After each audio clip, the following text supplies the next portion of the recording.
One day, there was a couple, husband and wife, living peacefully together. The wife was pregnant, and finally, the time came for her to give birth. She delivered a stunningly beautiful baby boy. As she began to think of a name for him, the child suddenly spoke with clarity. "My name is Anos." Yes, my friend, he named himself. But what truly shocked everyone wasn't just that. His rate of growth was absolutely unnatural. Within just a single month, his appearance had matured completely, as if he were a full-grown adult. Now, he was preparing to apply to his Magic Academy, the one that tests its students to determine who is worthy of becoming the next Demon King.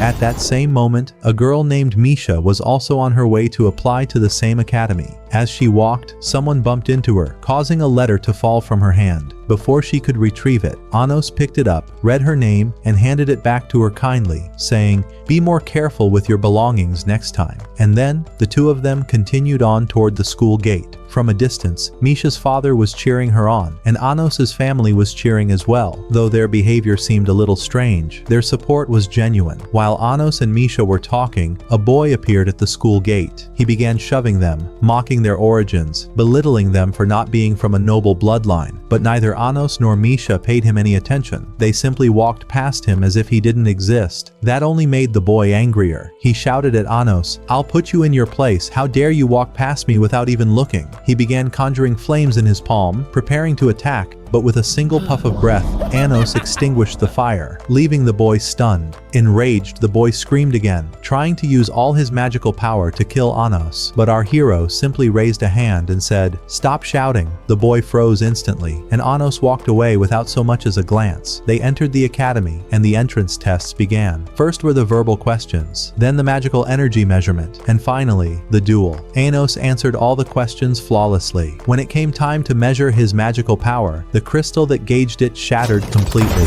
No one could believe what they were seeing. Not even you, my friend. But trust me, in time, you'll understand everything. As for Misha, her magical power also surpassed that of most other students, which impressed Anos greatly. Then came the duel. Anos would be facing none other than the same boy who had tried to provoke him at the gate. This boy had used his family's influence to force a match with Anos, thinking he could take revenge for his humiliation. With arrogance, he declared, "You dared insult a noble like me and expect to get away with it? I'll show you who I really am. I'll crush you." But Anos, bored of his yelling, attempted to silence him with a spell. It had no effect. The boy was wearing a magical armor resistant to such attacks. Thinking himself clever, he drew his sword and continued taunting our hero. Anos extinguished the fire again and said with a smirk, "You have no idea how vast the difference between us is. This duel is like a battle between an ant and an elephant. You're not even worthy of being on the same field. I won't move a single step, and if you manage to scratch me, then you win." The boy, enraged by the insult, charged at Anos. But suddenly blood began to gush from every part of his body. Not from any spell, no, just from the heartbeat of Anos. The boy was brutally beaten without a single move from Anos. He collapsed under the pressure and lost. And just like that,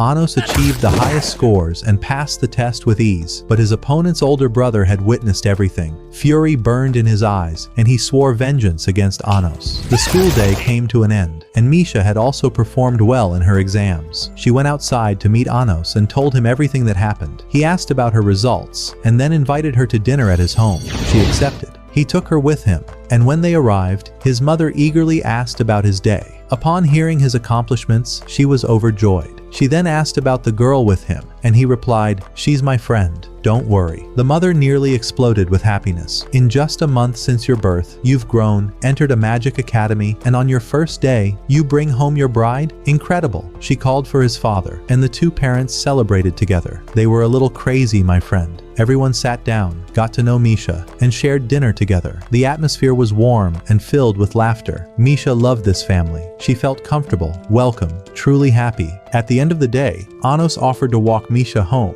As they walked, she began talking about her family and her sister, whom she rarely saw. But before she could finish, boom, a spatial spell suddenly trapped them, forming a magical dueling arena around them. Emerging from the darkness was the older brother, the same one who had sworn revenge earlier that day. He was shouting with excitement, thinking this was his chance to restore the family's honor. He grabbed his wounded brother by the neck and growled, "After losing to trash like that, you're no longer worthy of our noble bloodline." And with that, he hurled him aside.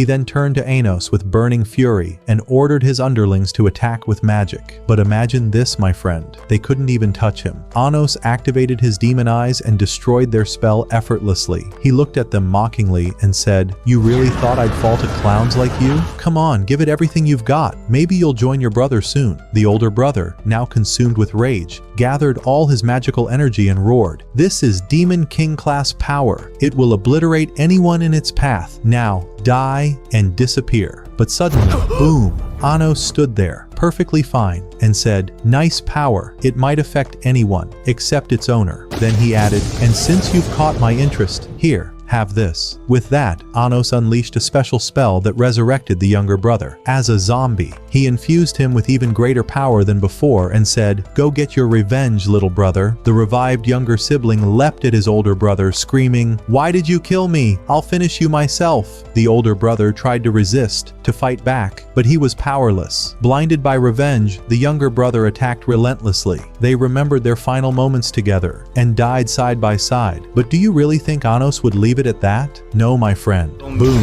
He cast a legendary resurrection spell and brought them both back to life. Naturally, everyone was shocked. They asked, "Who are you? How did you do that?" Anos simply smiled and replied calmly, "I am the founder." Then he added with confidence, "And it seems you want to hear my story, my friend. So focus and let me tell you everything. Over 2,000 years ago, there existed a demon king who obliterated all of his enemies. He slaughtered humans, sorcerers, and spirits alike. None dared to stand in his way. He was known as the Tyrant, a title well earned, for he had grown weary of war, weary of killing, weary of battles and bloodshed. And so he forged a plan with the hero Kanon, a man whose strange sacrifice for humanity both shocked and intrigued him. Though he had once isolated the kingdoms, Anos finally understood his intent and said to him, "If we ever meet again in another time, we shall be friends." And indeed, 2,000 years later, that very king was reborn, but into a world where war no longer existed. Yes, my friend, Anos was born once more, carrying the same traits, the same overwhelming power he once held. However, his magical energy had yet to reach even 1% of what it once was, and for that reason, he chose to remain in hiding, for now, avoiding unnecessary conflict. In the present day, Anos headed to class alongside Misha, where they awaited the instructor's arrival. She soon entered and began explaining the fundamentals of magical circles, then displayed one before the students and said, "Whoever can replicate this circle shall be acknowledged." Anos, having grown tired of this nonsense, said, "And what if I point out a flaw in it? What would you do then?"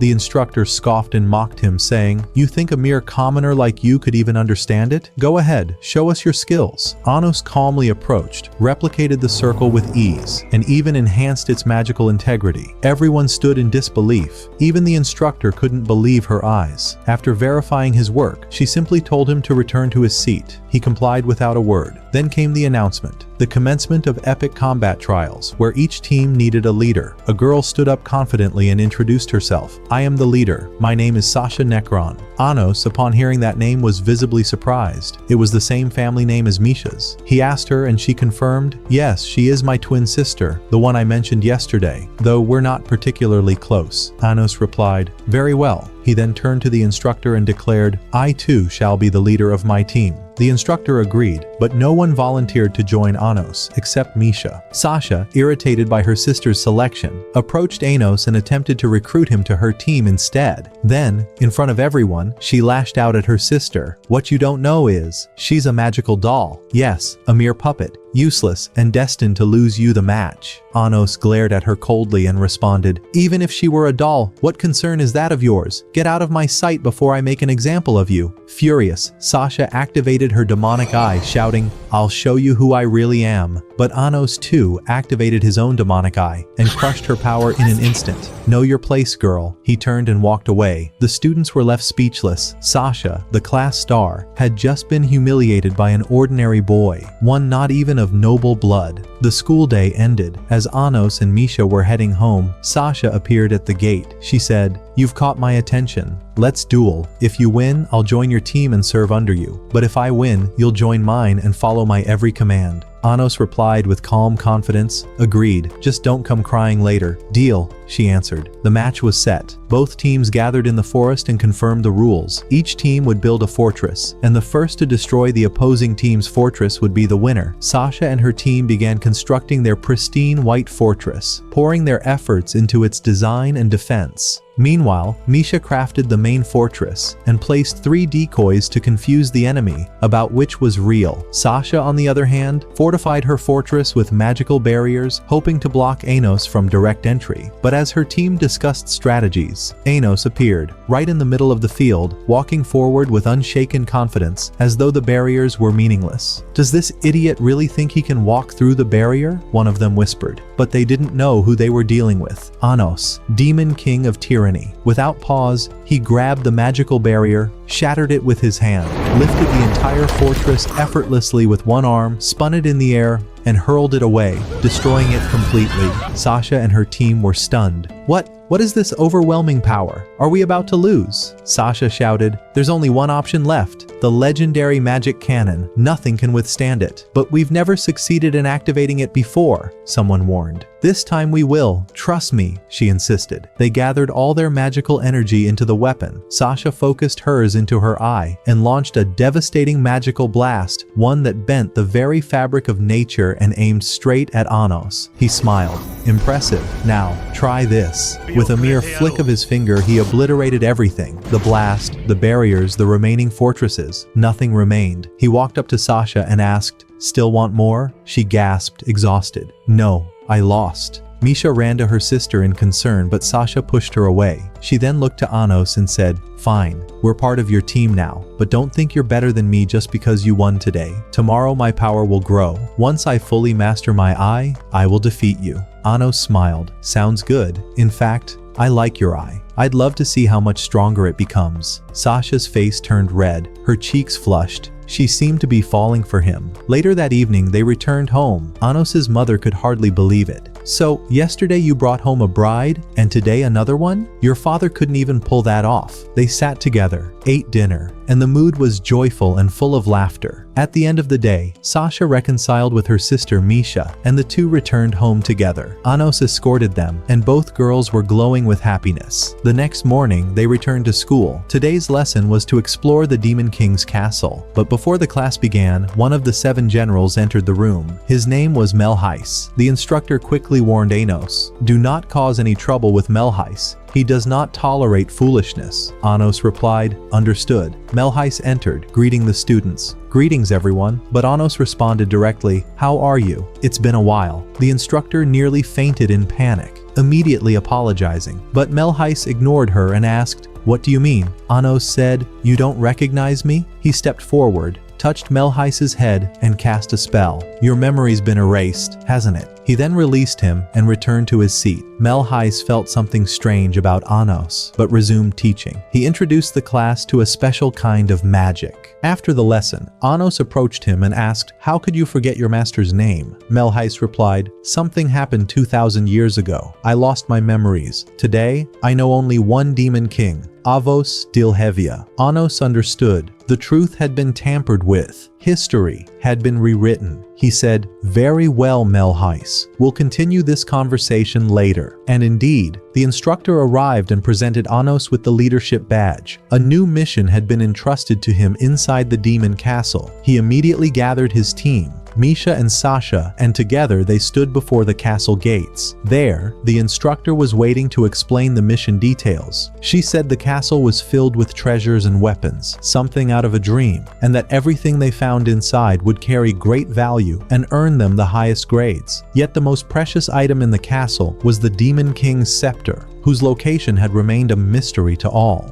Everyone grew excited at her words and rushed inside to gather what they could. Everyone except Anos, who stood still, completely calm. With unwavering confidence, he said, "This castle is mine to begin with. Follow me." No sooner had he spoken than someone stopped him. "Where are you going? We've hit a dead end." But Anos instantly broke through it and declared, "This is the secret path to the chamber of the scepter and the treasures." They followed him without hesitation, walking behind him through a green garden so beautiful it pleased the eye, prompting one of them to ask, "How does sunlight even reach here?" But there was no time to stop. Finally, they reached a door, opened it, and there stood the scepter. towering and proud before their eyes. Afterward, Anos took Misha aside and entered a private treasure chamber with her. She had earlier told him she wanted to get a gift for her sister Sasha's birthday, which was the very next day. She found an enchanted, legendary fire dress, took it at once, and went to surprise Sasha with it. Sasha was thrilled and overjoyed. As for Anos, he let her take whatever she wished and entered another room to search for something else. But when he came out, he found Sasha had stabbed Misha in the chest. She was on the brink of death, and Sasha was laughing. It was clear she wasn't in her right mind. She looked at Anos and said, "She deserves this. That doll must die by my hands. And now that I have the scepter, leave immediately, or you'll all die in moments." As she tried to leave,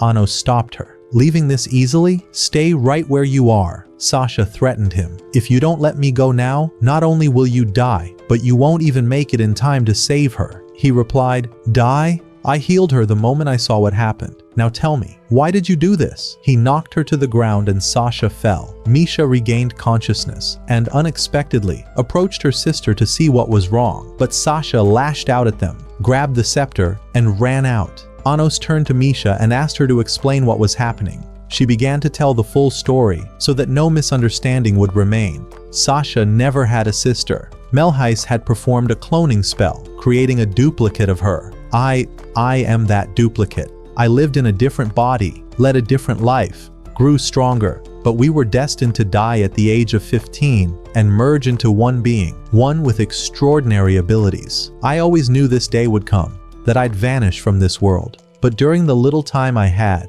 I only wanted to make friends. Everyone avoided me once they learned what I truly was. No one accepted my friendship except you, Anos. In those days, you made me live everything I ever wished for. So thank you. But it's only a matter of hours now before I disappear. Don't be sad. Just let it happen." Anos was moved by her words. He hugged her tightly and said, "In my life, there are only two words I've never accepted: weakness and regret. As long as I'm with you, don't be afraid of anything. Now come, let's catch up to Sasha before she gets away." They reached her quickly, and Sasha was surprised at how fast they arrived. Anos spoke. "I want the full truth. Why did you do this?" "Your sister was about to die," Sasha replied. "I won't tell you anything, but if you can break the spell, I'll reveal everything."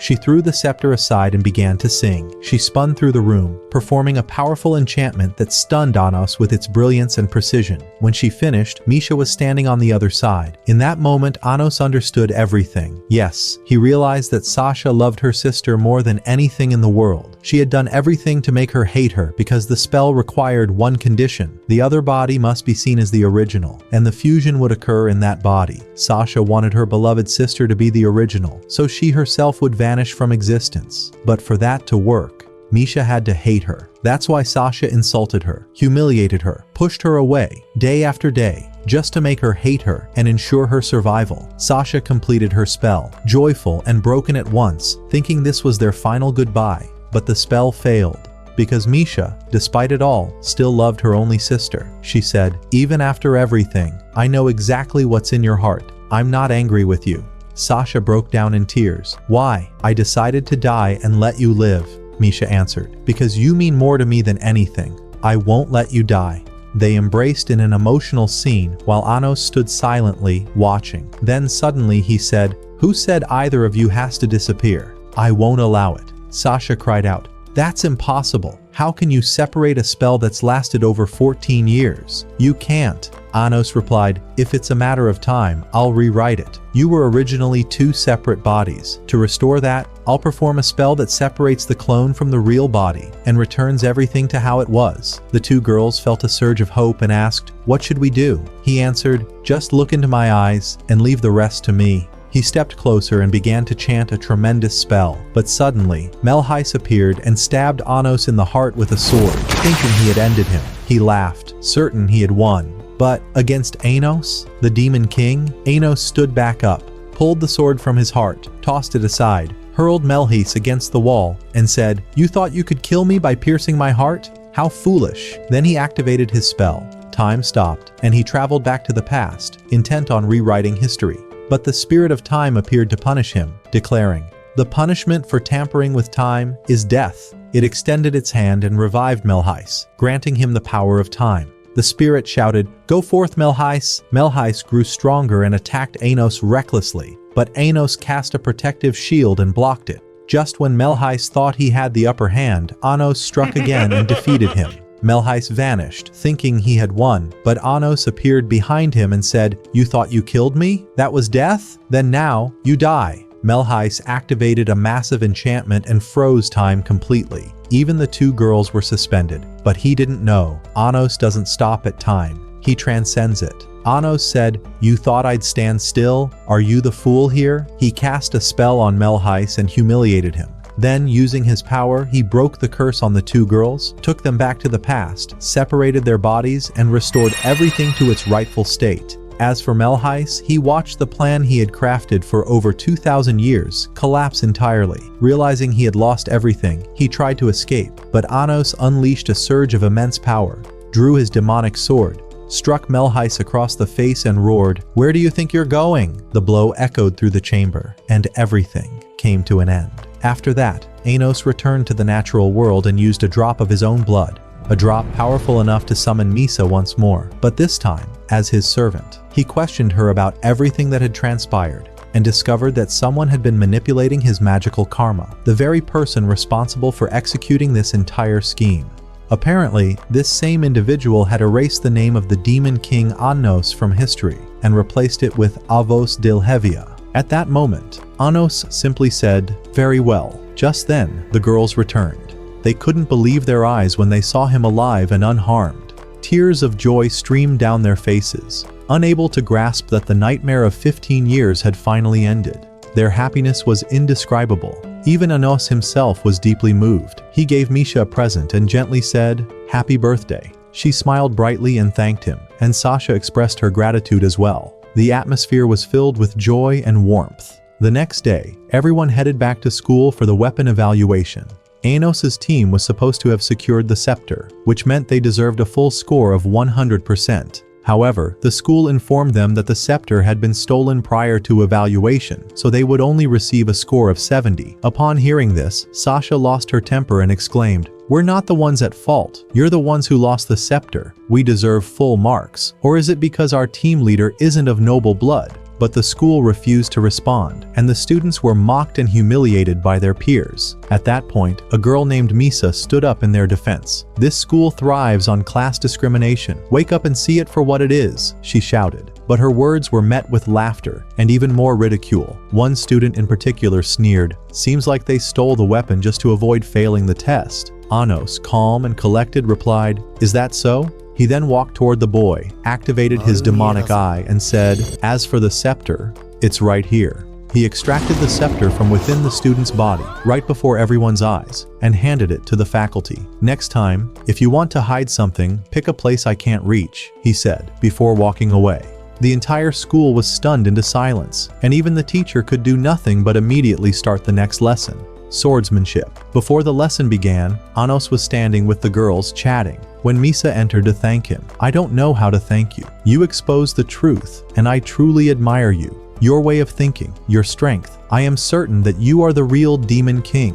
Anos blinked, surprised. "Huh? What makes you say that?" Misa then took them to their secret base and revealed everything. The place was known as the Anos Fan Union, a gathering of students who considered him their rightful king, no matter what the world said. She led him upstairs and showed him a broken half of a sword. It was a gift from her father, a noble demon who had abandoned them because he had fallen in love with a spirit. Her mother was not of pure demon lineage, and ever since then, he vanished without a trace. Because of her mixed blood, Misa was treated as an outcast at school, just like many others. That's why she pleaded, "Please, let us join your team. Let us stand under your banner." Anos admired their resolve and said, "Very well, but you must prove to me that you're worthy to stand by my side." They all agreed enthusiastically, their spirits burning with determination. Swordsmanship class began. Each student was tasked with pulling a sword from the earth, swords infused with powerful energy that only those with advanced swordsmanship could lift. Misha and Sasha struggled, unable to move a thing. Anos simply laughed at them. Sasha snapped, "What are you laughing at? You haven't pulled anything out either." He smirked. "You think I'm the one who should walk to the sword? "Come, watch this." And just like that, the sword emerged from the ground on its own and flew into Anos's hand. The students and teachers stood in shock at his power. At that same moment, another student, Ray, succeeded in drawing his own sword as well. The instructors approached to evaluate their skills, but before they could proceed, Anos and Ray easily defeated the magical emperors who had been observing them from afar. Afterward, they exchanged names, sensing an unspoken rivalry between them. Ray, instead of joining the team of nobles, walked straight up to Anos and declared, "I want to be on your team. I want to be one of you."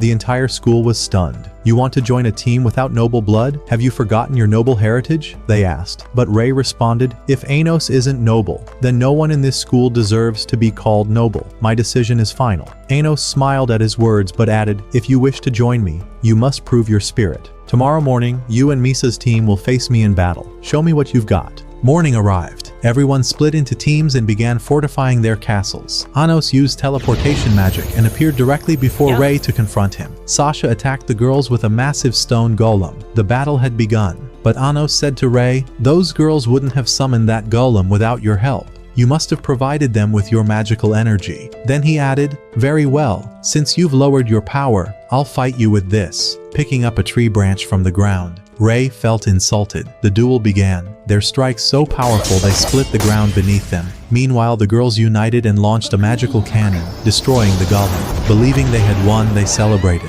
But the fight was far from over. Suddenly, Misa appeared behind Sasha and struck her down, nearly defeating her. Ray advanced to end it, and the golem, along with the girls inside, regained consciousness. It looked like they were heading for defeat. But imagine losing? In your dreams, Misha rushed to her sister's side and together they unleashed a joint attack, a whirlwind of magic that shook the entire arena. The sheer force sent everyone flying, brought down the golem, and secured victory for Misha and Sasha. As for Anos and Ray, their fight continued. The battlefield had transformed into a visual spectacle. Anos attacked while Ray defended, the tree branch in his hand, now a weapon capable of crushing tanks. Both were thoroughly enjoying the battle, pushing each other to their limits. In the end, Anos emerged victorious, and Ray's team was declared defeated. Despite the loss, Anos welcomed Ray and his allies into his team. Their joy was overwhelming. The arsenal of the Demon King had grown, and greatness awaited them. At the end of the day, Anos took them all home. His mother was especially overjoyed. Finally, there was a boy among the guests. They celebrated together in peace and happiness. Meanwhile, Ray and Misa stepped outside to talk. She thanked him for supporting them and joining their team. He thanked her in return, grateful she had accepted him as their leader. The atmosphere was perfect. After that, Ray asked Misa about her origins, only to discover that she was half spirit, half demon. He was deeply surprised and said to her, "How are you able to maintain your energy like this, despite being half spirit?" But Misa didn't quite understand what he meant, so he told her, "No worries, just take care of yourself," and walked away. It was clear he meant something more by those words. The next day, their teacher announced the start of the Magic Sword Tournament and informed the class that 2 students would be selected to participate. The first was Ray, the unrivaled genius of the blade, and the second was Anos. She added, "Bring us victory, Ray. Make us proud." Anos barely showed any interest in the teacher's words, but he sensed something suspicious. Why would the school choose someone unqualified and of non-noble blood to participate in such a prestigious tournament? And why, out of all people, did they choose him, the very student who'd given them a hard time before? Meanwhile, Anos discovered the location of one of his former generals, named Ivis. Upon seeing him,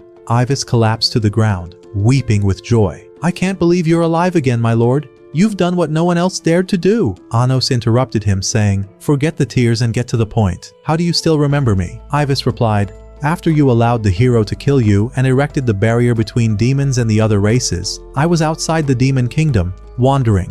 Because of the barrier you created, I was trapped in that forest for 100 years. After the century passed, I had to sacrifice a large portion of my magical energy to cross the barrier and return. But when I got back, I found that history had changed. Your name had been forgotten, and everyone believed Avos Dilhavia was the true demon king." Anos said, "All right, I've been asked to take part in the sword tournament. Do you know anything about it?" Ivis answered, "Honestly, no, but I advise against participating. It could very well be a trap." Anos sensed the warning and asked Ivis to gather more information.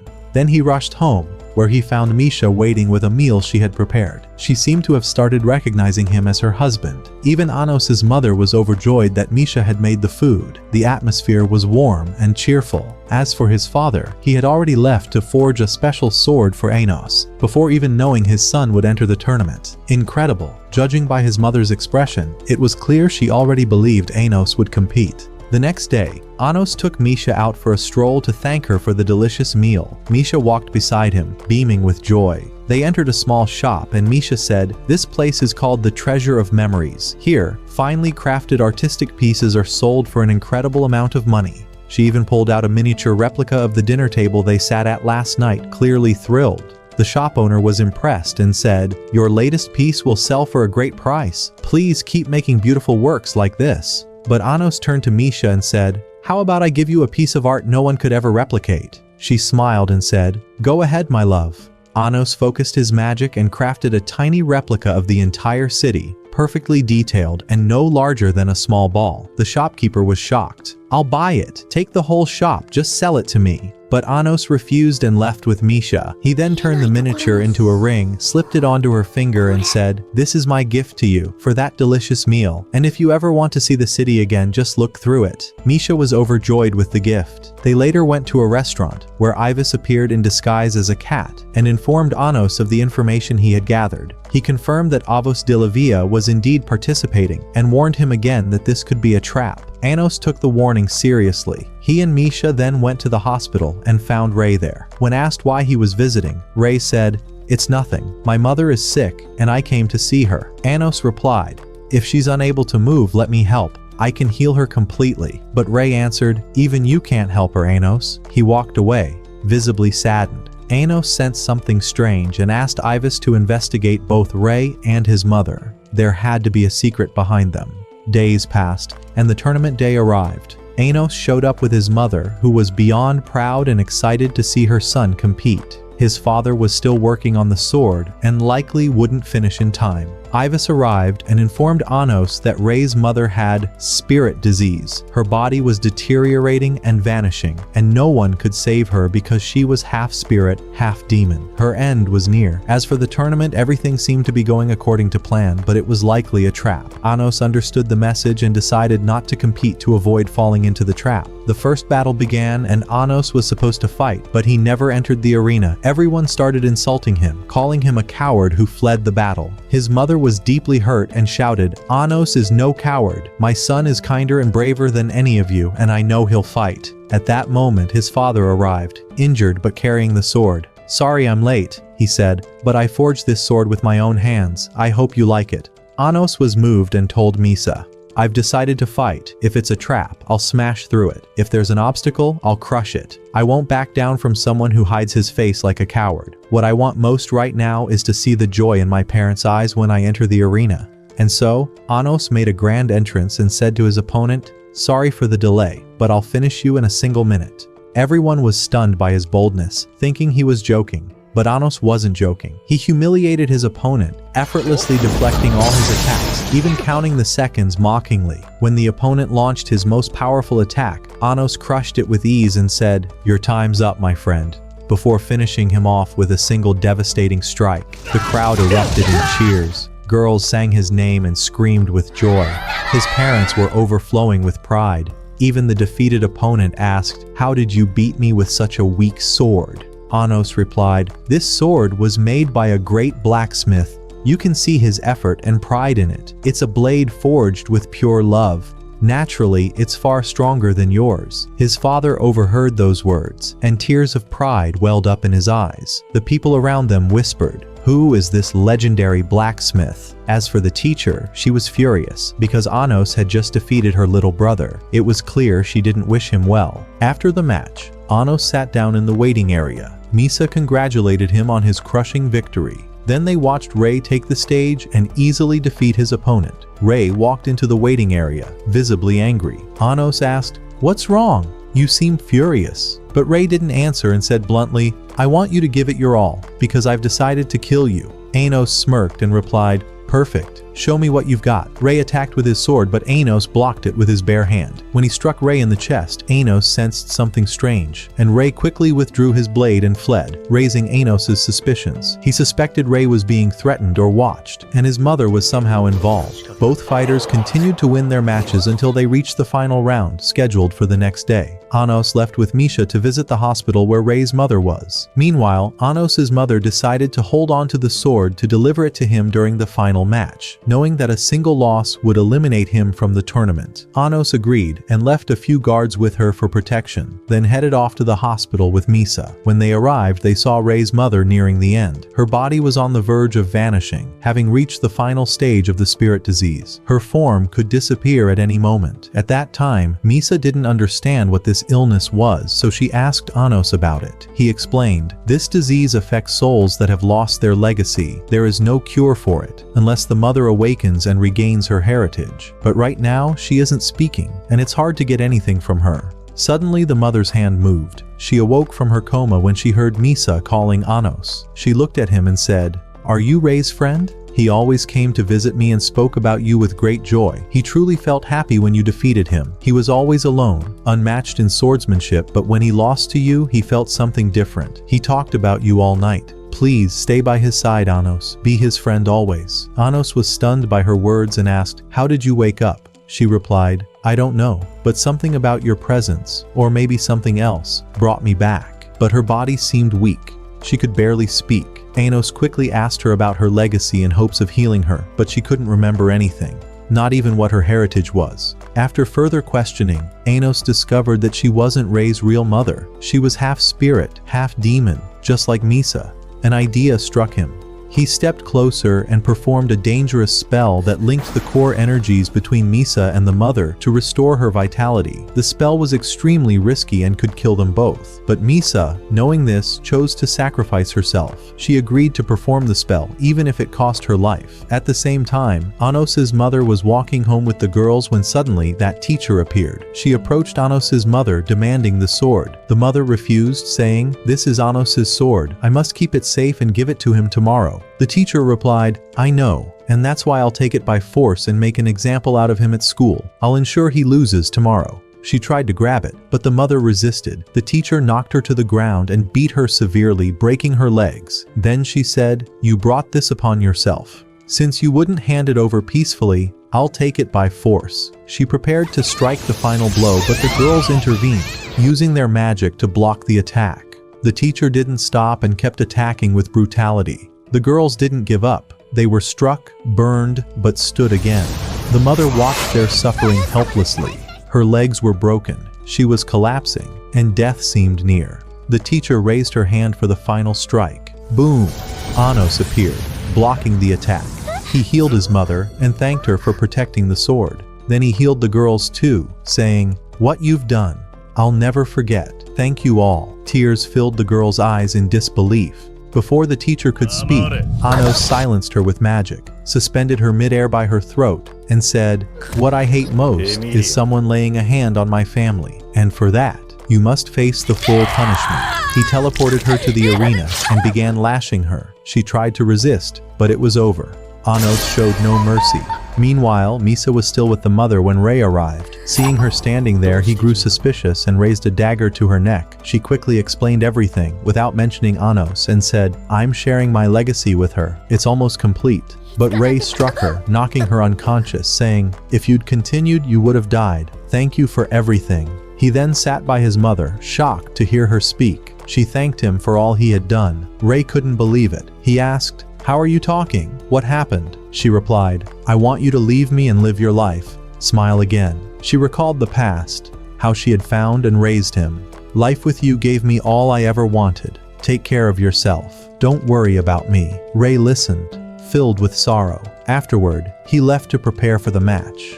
Anos arrived at the scene after Rei had left. He saw Misa unconscious and realized there was little hope of saving her today. As dawn broke, Anos and Rei prepared for their duel. The air was filled with excitement. It was a decisive battle. Anos and Rei entered the arena, greeted each other, and began fighting. But suddenly, Anos heard a voice in his head. The bracelet on your arm is draining your magic until you die. As for Rei, his heart is sealed. If he loses, he'll be executed, and his mother humiliated. You have two choices: forfeit and run, or fight your friend and watch him die. Choose, hero. Anos realized the danger and said, "All right." The fight began. Their strikes were incredibly fast. The crowd watched in awe. Rei said, "I know you're in trouble. Your bracelet is different from mine. It's devouring your energy. The nobles asked me to prolong the fight and kill you once you're drained. But I won't do it. Yes, my mother may die. I may die too. But I won't sacrifice you, my friend." Then he stabbed himself, breaking the seal on his heart.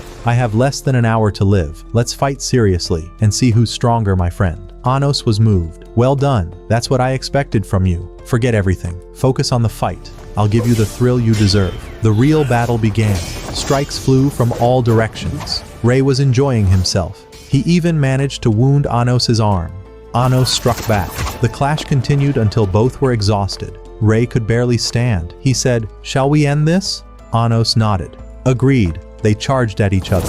Everyone waited for the result. Rei managed to slice Anos's arm, but his own sword shattered. Anos had won. Rei was presumed dead. But then, the ground shifted beneath him. He was transported to a strange place, where the owl transformed into Ibis. Ibis sneered. "Finally, you've come so I can kill you. At last, I'll have the chance to destroy you." Anos replied, "Who do you think you are? You really believe you can do anything?"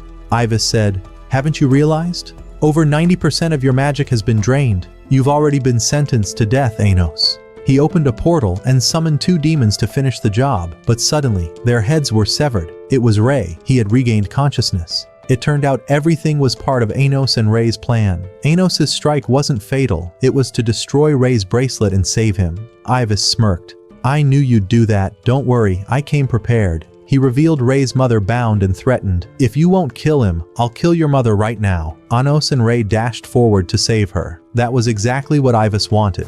As Rei entered the dimension, Ibis unleashed black magic and destructive storms. He followed them inside. Inside, Anos and Rei fought together. Anos was nearing his limit. His magic was almost gone. Anos spoke to Rei telepathically. "My energy's draining fast. I can only protect you for 5 minutes. I made you a sword. Fight with it. End this spell yourself." Rei used the sword, but it broke. All hope seemed lost. At that moment, Rei's mother regained her memory. She remembered she was the spirit of the sword. She transformed into her true form and told her son, "I'll give you all my power. Just break through every barrier." Rei charged forward, breaking through the dimension, breaking through the magic, and struck Ibis. But her energy was fading.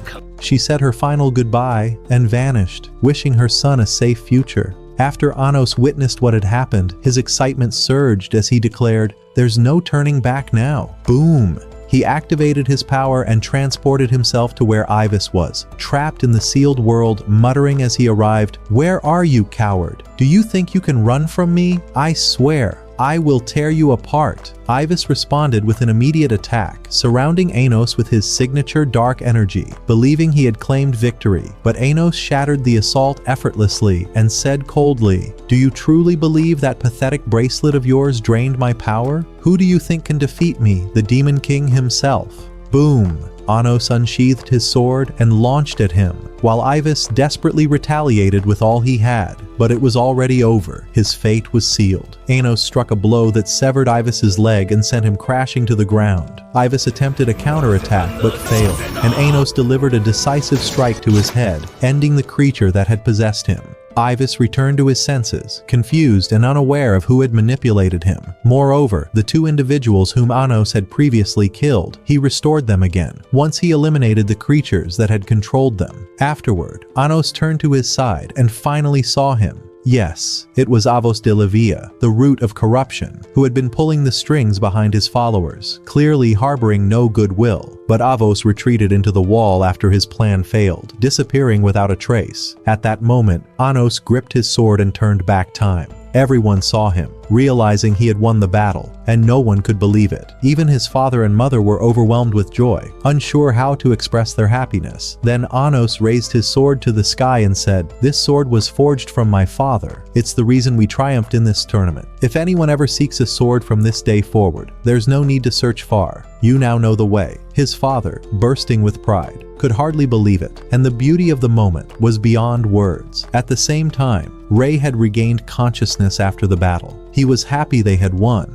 yet sorrowful deep inside, for his mother had passed away. As he prepared to open his scar, Anos suddenly resurrected her and said, "Get up, man. Didn't I tell you I'd make her strong as a stallion? Did you forget who I am?" Rei, overwhelmed with joy, couldn't believe it and ran to embrace his mother tightly.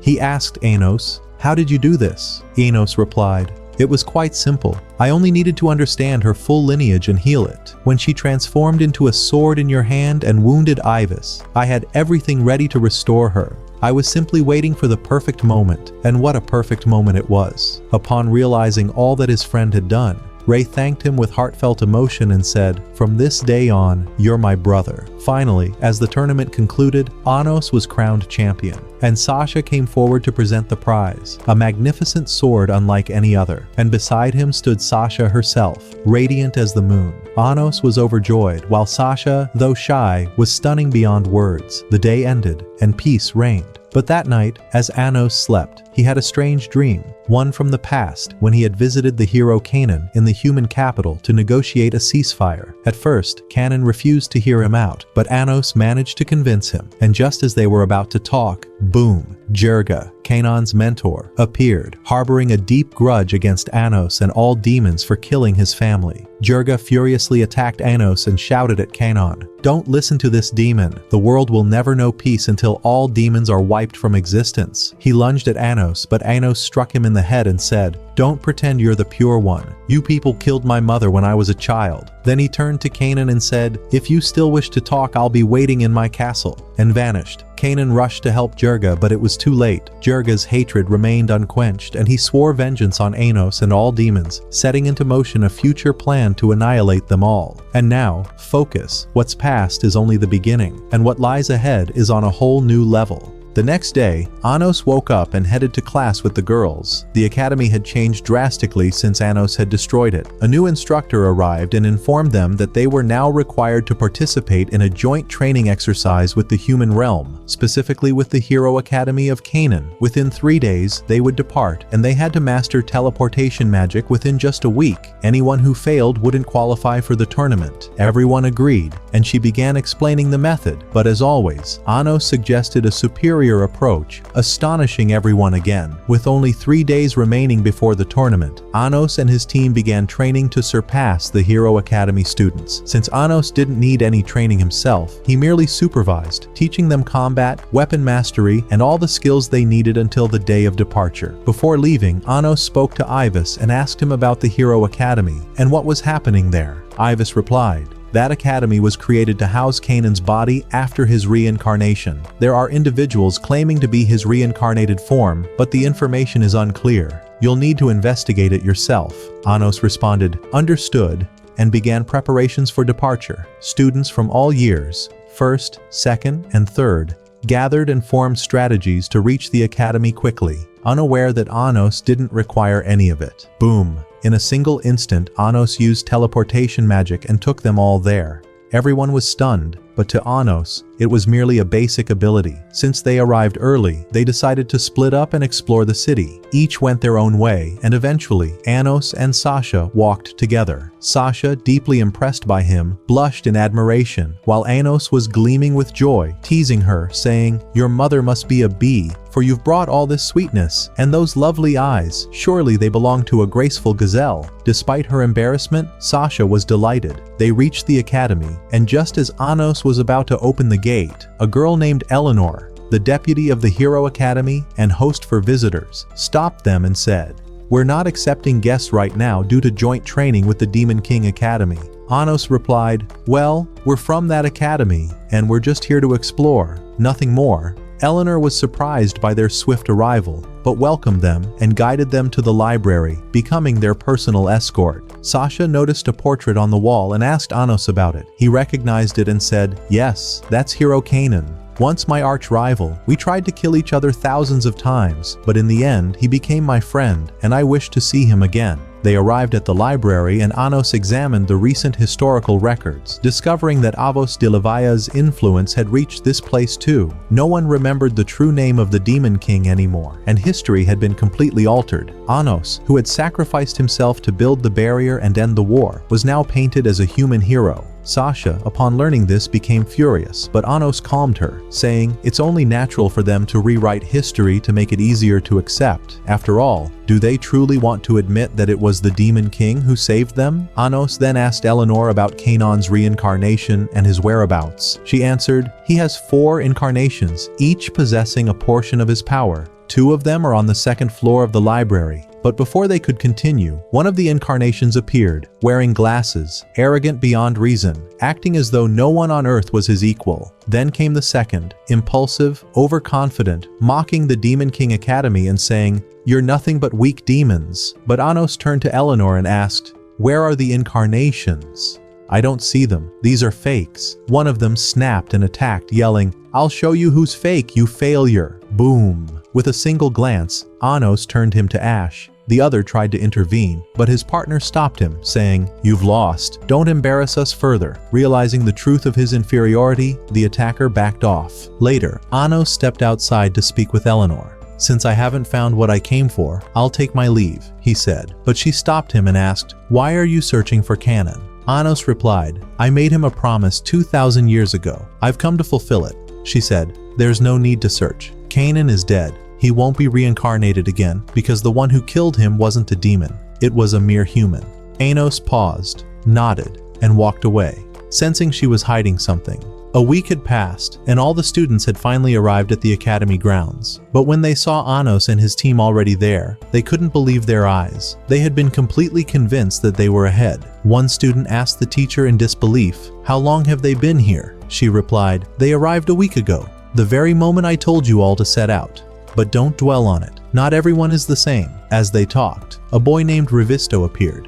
He was the highest-ranking student in the 3rd year. He approached Anos and said provocatively, "I don't understand how you got here before me. It took me 2 full days. But no matter, the truth will soon come out, and we'll see what trick you pulled." Anos had no desire to argue. He simply replied, "Very well," and walked away. At last, all the students gathered for the opening ceremony and orientation event. A distinguished man stepped onto the stage. It was the director of Hero Academy, who looked extremely proud of his students. He presented before everyone the first incarnation of the hero Kanon and showcased his extraordinary skills. The incarnation used his magic to restore an old battered sword and made it look brand new. Then, with impeccable precision, he struck a target and destroyed it completely, astonishing the audience. But Demon King Academy wouldn't just stand by. In response, they brought out Revisto, asking him to use his magic to transform a tiny mouse into a giant beast. But no matter how hard he tried, nothing happened. All the students saw it with their own eyes and they began laughing and mocking him. But would Anos let him be humiliated like that? Never, my friend. He stood up suddenly, pointed at the mouse, and with a snap of his fingers, boom, the mouse turned into a giant. Then he turned to Revisto and said, "You placed a barrier on your spell when you reforged the sword, thinking that makes you powerful or skilled. But in truth, all you have is emptiness. As for that sword you made, allow me to show you what a real sword is."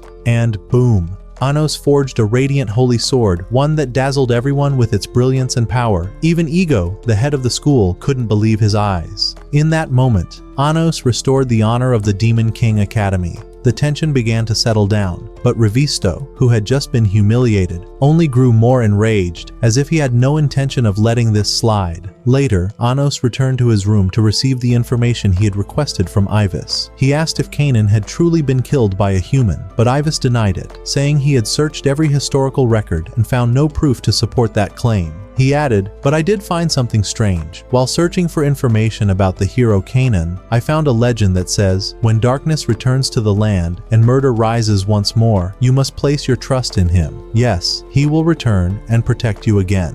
It seems that by darkness, they meant you, my lord, Anos. And by light, they meant the hero Kanon. Anos began to sense that Eleanor was hiding something. So, he told Ivis, "Understood.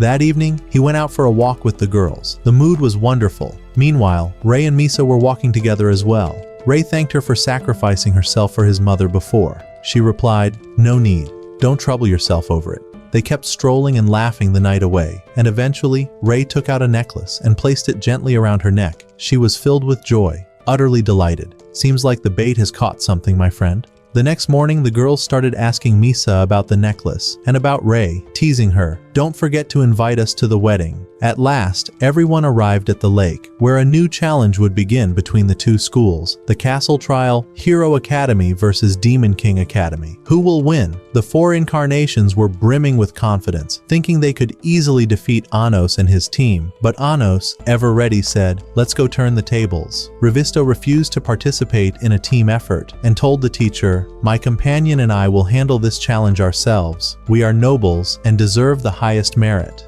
The teacher hesitated, unsure who to choose. That's when Anos said to her, "Don't worry, it's all right." Revisto agreed, and the battle began. The excitement was off the charts. Revisto's team started building their castle, and so did the hero team. The atmosphere was electric, but when the demon team tried to use magic to create their barrier, nothing happened. Despite repeated attempts, the spells failed. Revisto shrugged and said, "Scout the area." As they began, the four incarnations appeared and struck them with powerful magic, knocking them out one by one. Everyone was laughing, mocking them, completely confused as to why their magic wasn't working. That's when Anos realized the truth. The lake water wasn't normal, it was infused with holy water, which meant that demon energy was sealed when used. The hero team foolishly took advantage of this and launched a reckless attack. Revisto's team, unable to defend themselves, was utterly crushed in shame. From afar, Ego watched in cruel satisfaction, humiliating the teacher, who now feared for her students. She begged him to stop the challenge, but he refused, saying, "The test has only just begun. We haven't even started." Ano stood up and said, "Don't worry." He used his power to retrieve the team from the water, but they were in terrible condition, wounded,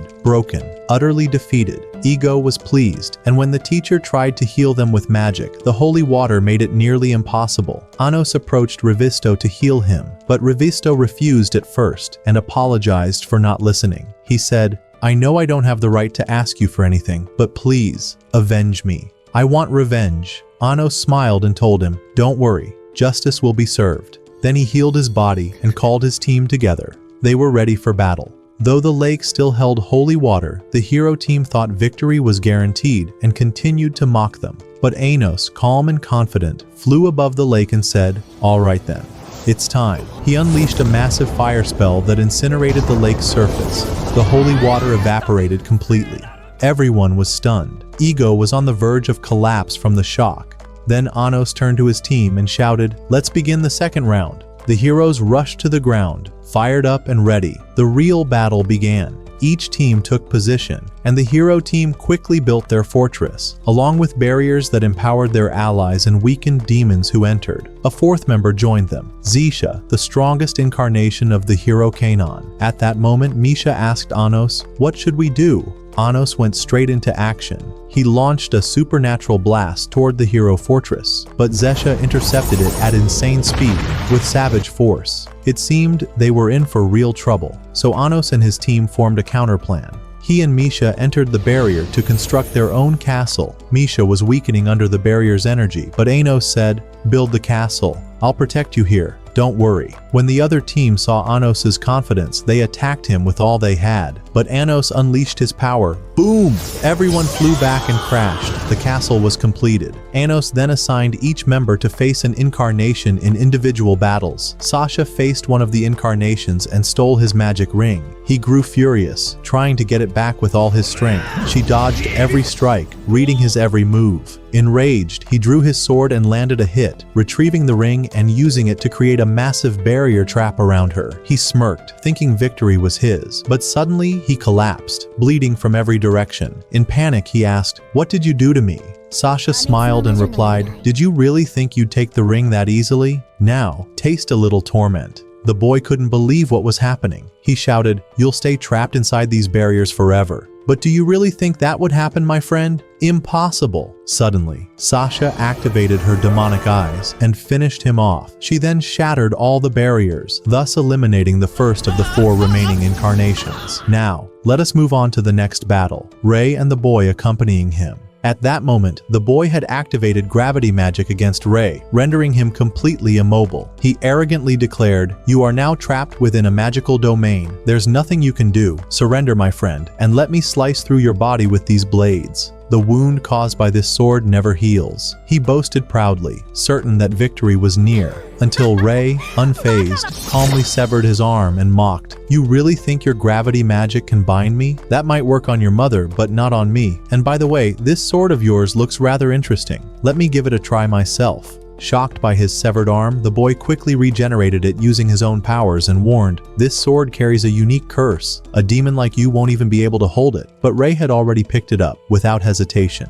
Not only that, he seized the other sword as well, and completely turned the tables. He looked his opponent straight in the eye and smirked. "Didn't you say the blade leaves a permanent mark? Very well, let's put that to the test." And with that, he launched a relentless assault, striking him down and leaving him sprawled on the ground. Thus, Anos's team secured their second victory. Now, only Zashia remained, a ferocious girl who fought like a beast with no mercy and no hesitation. She charged at Anos with ruthless aggression. Though she was wild and dangerous, Anos stood firm, completely in control, crushing his enemies without mercy. Sensing imminent defeat, the enemy forces resorted to an amplification spell, drawing power from the entire city's inhabitants to maximize their strength. It worked. Their strikes grew fiercer and faster, pushing Anos to his limit. One of them mocked, "Even if you were the demon king who fought the hero canon 2,000 years ago, he only had the support of 100,000 people. We, on the other hand, are drawing energy from more than 10 million citizens. This power will be your end." But Anos simply smiled. "So you think having the energy of 10 million people gives you victory? All right then. Fan club,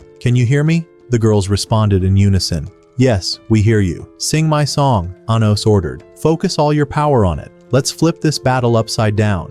Immediately, the girls began singing. Their voices carried an overwhelming energy that surged toward Anos, flooding the battlefield and triggering his full power. Harnessing their strength, he lunged toward his enemies with fury, knocking them down one after another. 8 enemies against the power of 10 million. It was never a fair match. The energy surged around him. The melody filled the air, and everyone stood in awe. The enemy leader couldn't believe what he was seeing. "How? You're only 8. Where is all this power coming from?" Anos answered calmly. "Their sincere feelings, the emotions from their hearts, are stronger than the emotions of the 10 million on your side. Now prepare yourself. This is the end." In that moment, the enemy stood paralyzed in despair. Suddenly, a strange voice echoed in everyone's mind. Even the girls stopped singing. Their powers vanished. Zeshia seized the moment. She gathered all her energy and charged at Anos in a reckless suicide attack, aiming only to kill him. Anos narrowly saved himself, believing the threat was over, but Zeshia reappeared and exploded. Then a third version appeared, clearly holding the source of her power. Anos grabbed the energy core, attempting to understand what was going on. Just then, he heard Eleanor's voice calling out, "Come to the sanctuary, immediately. Otherwise, this battle will never end." Anos sent Misha ahead while he tried to stop Zeshia and disable the spell. Misha reached the sanctuary, but just as she was about to enter, Iju appeared. He struck her down and used holy power to drain her strength. He stabbed her in the stomach repeatedly, saying, "I won't let a single demon live. I'll start with you, and then slaughter the rest." He was about to destroy her core completely, until Anos arrived just in time. He shattered the attack, formed a protective barrier around Misha, and began healing her wounds. "I'm sorry I let you get hurt again. Please wait just a little longer," he told her. Then he stepped forward to face Iju. "So you're the one behind all this? You're the disgusting creature who caused these battles? You use Hero Kanan's name to deceive the world just to get to me? Pathetic." Iju, enraged, prepared to strike, but Anos didn't let him. He killed him instantly, then revived him and asked, "If you've got the time to die, then tell me, who's pulling your strings?" Iju remained silent. So Anos revealed his transformed form and sneered, "How does it feel to become a demon? To see your filthy emotions take physical form within your own body?" But Iju didn't care about anything except killing Anos. He cast a spell to control the girls as well, inciting chaos, forcing everyone to fight one another. Anos, unbothered, declared, "You're finished." He reached out, grabbed Iju's power source, and erased him from existence. Then he carried Misha and headed to the sanctuary, where he met Eleanor standing at the center of a massive magical circle. Surrounding her were millions of Zashia clones, each encased in a magical bubble. The scene was breathtaking. Anos, confused, asked, "What is happening here?" Eleanor began to explain, "I am not human. I am a magical spell, created by a human who wanted to eradicate demons. But if you truly wish to understand, you must free me quickly. Iju has cast a detonation spell on all the students at the academy. I have to stop it immediately."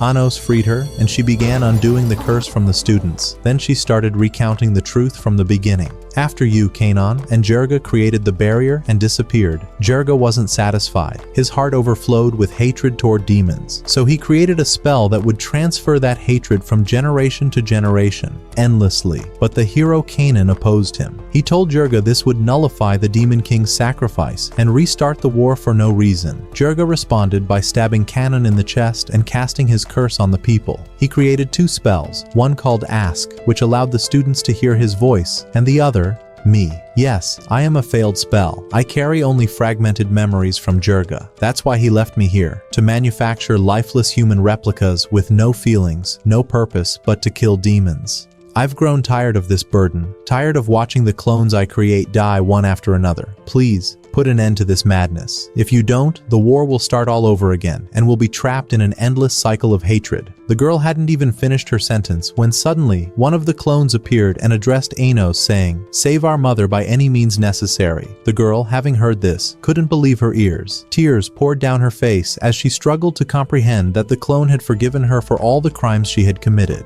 More than that, the clone was now asking Anos to save her as well. Anos, witnessing the scene, understood a significant part of the story and calmly asked her about ego. Is he like the clones as well? Will he keep awakening as long as you remain alive? She answered, "Yes, the only solution is for you to end me." But before he could reply, Ego appeared in the area, flanked by a group of equally exhausted guards. He had returned once again to kill Anos, and suddenly, as everyone was distracted, 3 of the high-ranking demons burst into the scene. Yes, they were the last 3 remaining demon emperors, the ones under the control of Avos Dilhevia. They had come seeking the holy sword of the hero Kanon.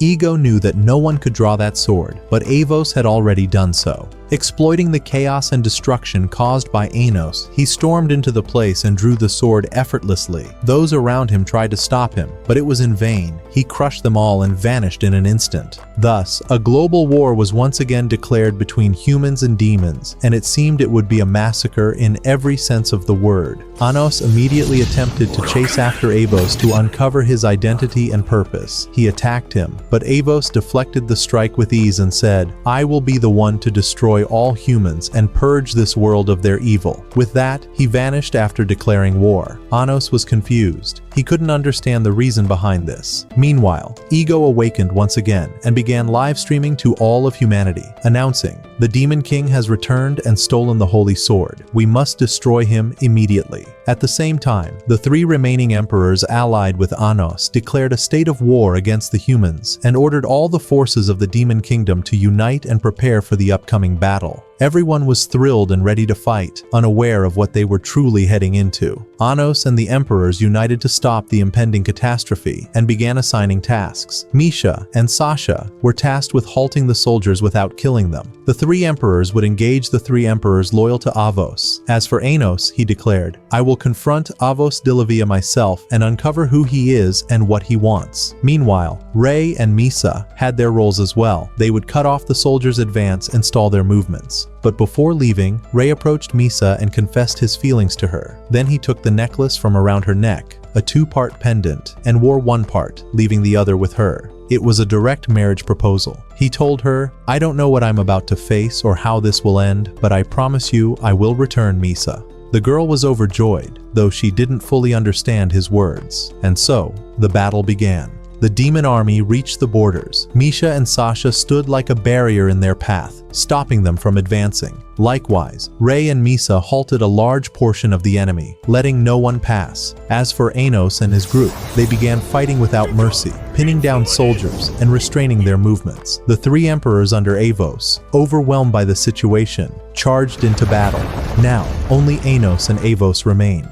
In the clash, Avos and the three commanders with him attacked the emperors on Anos' side and defeated them. Once freed from their control, Anos continued toward the castle where Avos was expected to be, but he wasn't there. At the same time, Misa contacted Anos and informed him that Rei had disappeared from beside her, and she no longer knew his whereabouts. Doubt crept into Anos' mind, and he rushed to the location he suspected. There, he found Avos, using a barrier that blocked sound and sight, as if plotting something sinister. Suddenly, Avos drew the holy sword and launched an attack on Anos, who quickly blocked it. During the battle, something glimmered on Avos' chest. Anos grabbed it. It was the same pendant Rei had taken from Misa. And then, the truth came to light.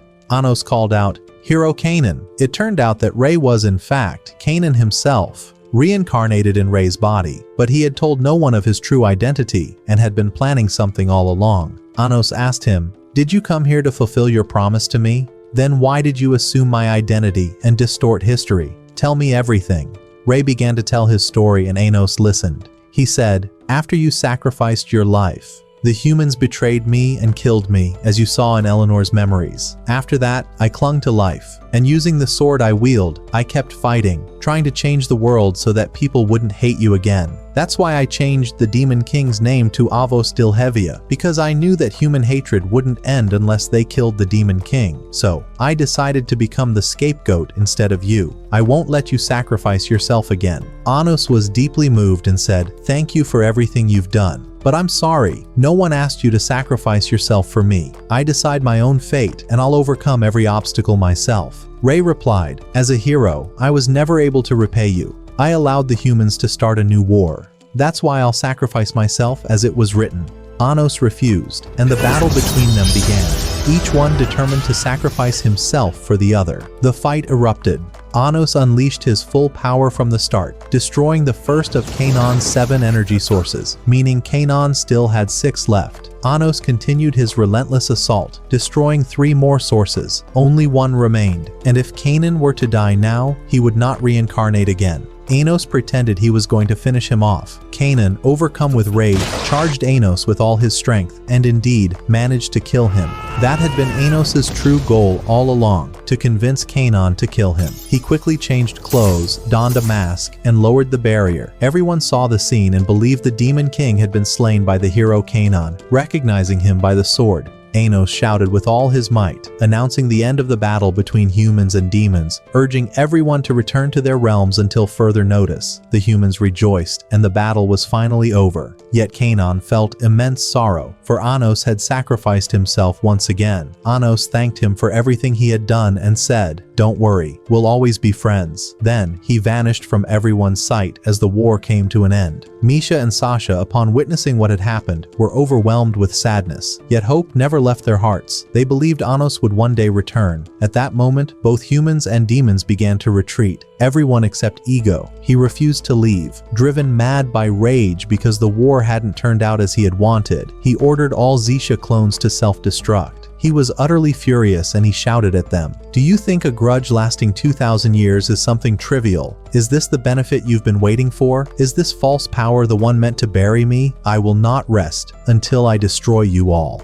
And indeed, the latent energy inside Ego began to stir, revealing the true form of Jerga. He started absorbing energy from the entire area, unleashed an enormous spell, and manifested his body, announcing that he was ready to obliterate anyone who stood in his path. When Kanan saw him, he burned with rage and charged at him, trying to end everything. But the power Jerga possessed was anything but normal. It was a pure embodiment of a deep-seated hatred that lasted 2,000 years, fueled further by the hatred of mankind. Kanan couldn't resist him in any way. Even Sasha and Misha, upon seeing him, combined their powers through a new fusion spell, significantly boosting their energy in an attempt to stop Jerga and break his magic. But the latter only grew stronger, absorbing magic from everyone around him, summoning the Zichia soldiers, and preparing to blow up the demon realm. Armies, demons, humans, everyone united against him just to stop him. But it seemed like he had completely lost his mind and was already on the verge of detonating everything. He cast a massive spell, gathering all of his clones and preparing for the explosion. He was in a state of ecstasy, believing no one could match him, and suddenly,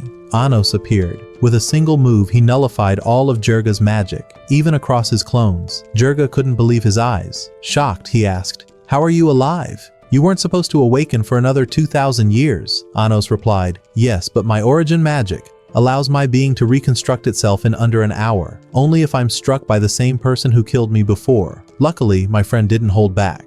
Infuriated, Jirga let out a mocking laugh, then suddenly activated the spell, Ask. He began absorbing the energy of the citizens, no, even their very souls. His power kept swelling, and he cloaked himself in a terrifying shield. He then said to Anos, "It's good that you're awake, so I can crush you with my own hands." He lunged at Anos, but Kanan arrived on the battlefield and shouted, "Don't forget about me, my friend. I'm still here." Anos looked at him with pride and said, "Let's do this." The two clashed with Jirga together, attacking him from every direction. They gave him no room to breathe, but Jirga wasn't an easy opponent. He managed to land a devastating blow on Anos, knocking him down and wounding him. He then began mocking him, thinking he had already won. But, do you really think Anos would lose, my friend? Of course not. Suddenly, his fan club began singing again. Their energy, born from pure love, surged toward him. Anos was enveloped in an overwhelming force of emotion. It was an explosion of heartfelt power. Jirga didn't surrender. He tried to attack them to silence the chorus. But the humans, the demons, everyone stood united against him. Because life, my friend, isn't that easy. Before he could shift strategies, Anos appeared in front of him once again, using a binding spell that froze him in place. At the same time, Kanan struck his leg from below, sending him crashing to the ground. Then, the two stood in the sky, side by side, each holding his sword. They shouted together, "Let's finish this!" They unleashed their legendary attack upon him.